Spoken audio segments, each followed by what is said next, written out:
Hi, I'm Julie Meyer, and this is Keanaissance Edition 4. I'm here in Kia, Greece, and I'm delighted that my friend from INSEAD, Gabor Burt of the Slingshot Group, has joined us for your first time in Kia, Greece, Absolutely. I believe. Gabor has been instrumental in taking Blue Ocean strategy to new heights, has his own strategy and philosophy and leadership, which I invited him to share with the group tomorrow in his keynote, as well as online through our channel. Gabor, thank you so much for joining us. Welcome to Keanaissance.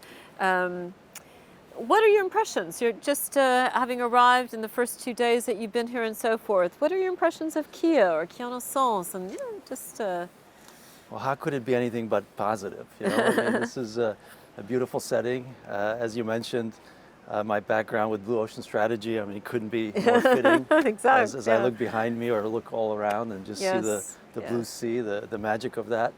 And I love the intimacy and the diversity of your event. To me, that's exactly the kind of thing that I love organizing, and I think that's really sparks so much great conversation. So it's all good. I'm just happy to have made it. Wonderful. Well, I'm happy that you're here, and I'm looking forward to you, kind of unlocking how you work with boardrooms, entrepreneurial teams. Who are the typical groups that you take and become close to? Yeah, it's really all of those, because the central premise of what I do, the whole Slingshot framework, which is built on Blue Ocean strategy, and I'll talk about that tomorrow, is really about reconnecting with our childhood sense of creativity, adventure, and curiosity. As Picasso famously said, every child is an artist. The problem is remaining one as you grow up. Mm-hmm. And I think it's not a problem, it's a challenge. People get disconnected. They forget this inner sense of curiosity and discovery. And so the whole symbol of Slingshot is all about that. It's reminiscent of childhood playing. Yes. And so I work with all kinds of leadership teams, and that could be all the way from a startup small team to some of the biggest boards and executive teams of big corporations and even governments, especially now in the wake of COVID, when everybody realizes that standing still is not an option. Mm-hmm. So the idea of reimagining and refreshing and reinventing is absolutely critical to everyone. Do you ever come across teams where you get invited into a company or a boardroom, and you go in and you say to yourself, this is going to be hard.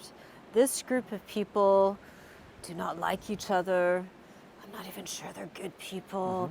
The deck is stacked so against them, and you say, not sure.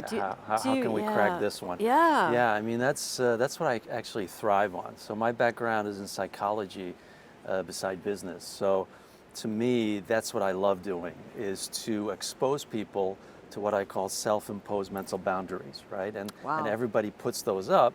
Wow. And there's also, again, a wonderful old expression from the Southern South that you cannot see the label if you're inside the jar, right? And so one of the things I do is give people a test, and I say, I'm going to bet you won't get 2 out of the 6 questions right, just very basic questions that will expose your jar. And everyone, like these, especially the ones you're talking about, the know-it-all or very stiff, very traditional leaders will say, come on, are you kidding me? You're going to tell me something I don't know? And invariably, they don't get more than 2 out of 6 questions correct from the perspective of really future-shaping, visionary thinking. And that's when I grab their attention, right? And that's when everything disappears. Politics, your ego, everything goes out, because you're there engaged to learn, because now you're saying, well, what else have I never considered, never thought of? Where else can I go outside this jar that I put around myself? Wow. What's your jar? That's incredible. Kia is an interesting island. I've been told twice the size of Mykonos, 2,000 people year round, and so forth. To what extent the distillation of your experiences, advising so many different types of people, the diversity and so forth, you've come to a conclusion that fewer people is part of what is needed, that we've stuffed ourselves like sardines into Mm-hmm. cities and into companies and into offices. And people actually thrive when they hear the blue ocean and they have some freedom and they don't have to talk to people. Is that just my bias, or is there something to this? Am I with the mega trend here, or am I just alone? I think you're on the front of the new trend, which is going back to more visceral, more basic pleasures and experiences and authentic experiences, right? Rather than living through screens. I mean, how often do we see, especially younger generations, where they're not even looking at where they are, but they're looking at their screen. In fact, I have this cartoon that I sometimes show, and it shows two young kids, and one is telling the other, and this app shows me exactly what's in front of me, right? And that so captures this generation. And so the idea that you have these sanctuaries like Kia, where less is more, where you have space to breathe. I was at one time, not long ago, in Mongolia, which is one of the most sparsely populated country of 2 million people, 20 million livestock. Yep. And there's just space. Yes. And so Kia strikes me as a gem like that, middle of Europe, an hour from Athens. Yeah. And you have space. You have Yes. this. Yes. So I think you're definitely onto something. Well, I've been really fortunate to have three really wonderful young professionals who I believe are all at their core entrepreneurs who are under 30. I guess they're millennials. I forget where the age thing and so forth. Yeah. But let's just talk about millennials for Sure. a moment, right? Let's say that I hire you to help me with my problem with millennials, because I'm afraid I do. And what if I can't even define it as in the right way? I just simply say, what's wrong with them? What if I don't know how to even analyze the problem that I have? Yeah. Right? I think I probably have many problems, but one problem is I don't understand how these millennials work, with the exception of the three wonderful ones that I have working with me. Yes, of course. So of course, They're the exception. Absolutely. Intergenerational differences are fascinating, and it reminds me of a friend of mine, Chip Connolly, who is a well-known emotional intelligence expert. And after he sold his Joie de Vivre chain of boutique hotels in California, he was asked to join the team at Airbnb, who were 30 years his juniors, right? And immediately there was a huge disconnect. Like, he knew people, he knew how to deal with in people experiences, and the young people knew data, knew technology. But after a short amount of time, the difference became the strength. So they Right. started learning from each other. Interesting. And they became kind of mutual mentors, which led him to Mutual mentors. create his new venture, which is called Modern Elder Academy. And you have to be at least 50. And his whole point is, at 50, people have pretty much lived about half their lives, and they can now think about what else they want to do in the next half. And this even reverse mentorship, where the elderly learn from the younger generations and vice versa, is really fascinating. And I'm a big fan of lifelong learning, and this is one aspect. So to answer your question, when you don't understand how they view the world, a different generation, it could be older as well, that's a very fertile territory for learning, right? So capture the differences in order to learn and to have a more complete picture of the world, because, they are different. And in terms of the work that you do, how much of this do you think is really about how you were raised? Is it nature? Is it nurture? Is it a blend of? Is it most people have had some sort of post-traumatic stress disorder by the time they're 50. What do you say if you just, you're talking to your significant other and you say, chop, chop, chop, it's just always these three things. I go in, it's a different group of people, but I know it's, Sure. Yeah, I mean, there are differences between people. It reminds me of the old joke, how many psychologists does it take to change a light bulb? And the answer is just one, but the light bulb really, really, really has to want to change, right? And it's a fascinating question about change and even about boundaries that I often talk about. Yes, My whole kind of mission statement is to help people reimagine boundaries, self-imposed mental boundaries. But people have this interesting relationship with boundaries because you need them in life in order to understand, your playing area, your comfort zone, but then to always expand it. So my answer to your question about is it nature, is it nurture, is that there's a range of creativity, let's say, or a range of ability to engage our imagination. Yep. And there always will be, but that can be substantially erased for everyone. So the problem is that as we age, we let go of even trying to engage or apply our creative thinking, right? We think that conformity is more important, or we don't need to actually do anything creative or think. And so we let go of that. So what I do is I re-engage, or I reconnect people to their natural sense of creativity, and there's always going to be a range. But what's interesting is when I do these leadership teams, I always ask for a very diverse group. So invite people that you might really surprise you. You know, the accountants, and I don't want to put them down, but the people that you think are not in perhaps a creative, and invariably they're the ones that come up with the most interesting ideas, right? They're your dark horses. So it's liberating everyone's level, but there always will be a difference in terms of the scale of abilities. Now, the word entrepreneur has become very fashionable, compared to 25 years ago. A lot of people call themselves entrepreneurs. I always joke, it always makes me laugh when people say, well, I'm becoming an entrepreneur, I'm going to work at Google. It's just like, the $40 billion, probably $400 billion company, you're going to be an entrepreneur. But there's a desire, I think there's a desire to be entrepreneurial. Yes. That's a positive, that's a positive thing. And yet, working with so many entrepreneurs over 25 years, I think of entrepreneurs as almost fantasists. They're creating a world which doesn't exist yet, but they believe it and so forth. So what are the positives and the negatives? And do we need to rein in the word? Do you encourage people when you're that creativity and getting back to your childlike, do you find yourself using the word entrepreneurial, or do you rein it in and say no, because that word actually has a lot of connotations? How do you view that in your spectrum of stuff that you have, your toolkit? It's very good that you pick up on that, because words have very strong impact and meaning. And when words are overused or misused, then they become almost useless. And it's the same that I find with the word innovation. So I don't talk about innovation because everyone has a preconceived notion of what it is. You ask anyone, perhaps as with, are you an entrepreneur, entrepreneurial?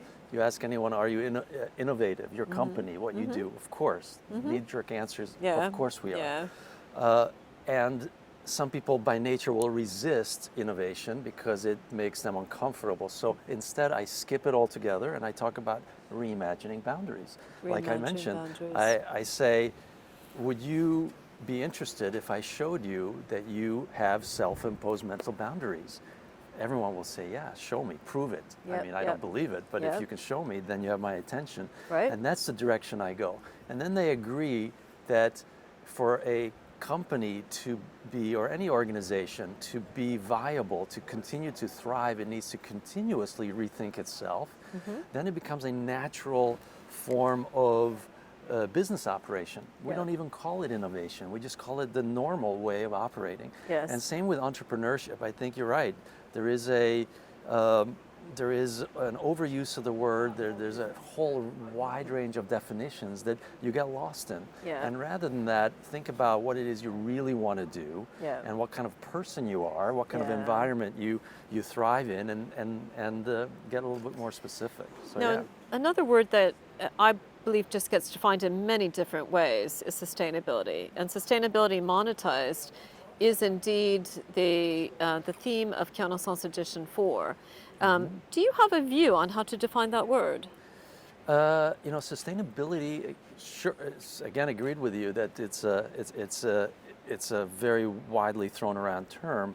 To me, and the title of my talk tomorrow is Irresistible Sustainability. I love that. Because it is. Sustainability is now given. I mean, you cannot be unsustainable in terms of the environment. You cannot at least claim that you're doing your best to be that.